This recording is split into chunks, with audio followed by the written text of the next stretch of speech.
Bishop sasa sini akae pale ati kila mtu ako na malaya wake. Ati kila mtu ako na malaya wake anayemlinda saa ngapi? Usiku na mchana. Welcome to Funny Stories podcast. My name is Architect John Saithi. Thank you so much for being here and kindly like, subscribe and share. Sasa hii mambo tulifikaje hapa? Ati ndio ikuwe kila mtu ako na malaya wake anayemlinda usiku na saa ngapi na mchana. Hii story unajua nilisikililia wapi? Back in the day, this is in Eldoret. I'm working in this school. It's a Catholic school. One of the teachers there was a nun. So this is after Form 4 now. I'm a part-time teacher as I await to join college.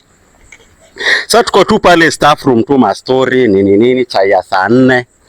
Mambo inaendelea fiti.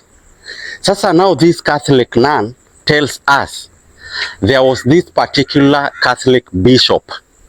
Kwanza alikuwa ametoka majuu, he was a missionary. Sasa him being a missionary na ni mzungu, akikuja Kenya ni kumaanisha lazima ajifunze Kiswahili. Na they usually do a very good job like to learn so that they can communicate and evangelize in the local language. Sasa on this particular Sunday pale bishop ako kwa pulpit. Ni mahubiri sasa. Mahubiri. Kumbe pale sasa, kumbe vile ilikuwa inafaa ikuwe ni ati kila mtu ana malaika wake anayemlinda wakati gani, ati usiku na mchana. Kumbe sasa bishop alikosea. Bishop sasa sini akae pale ati kila mtu ako na malaya wake anayemlinda usiku na kanisa hata ilishikika. So guys, sasa hata ndo nilikuwa najiuliza, it raised some serious questions. Anyway, anyone can make a slip of the tongue. But sasa hata alifikaje kwa malaya?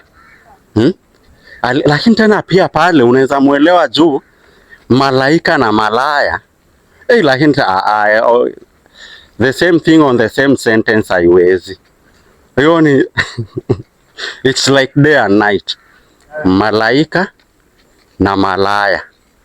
Hapana. Anyway, inaeleweka manze. So tell us, ushaisikia kitu kingine kama hiyo? Okay guys, thank you so much for being here and until the next one. Bye bye.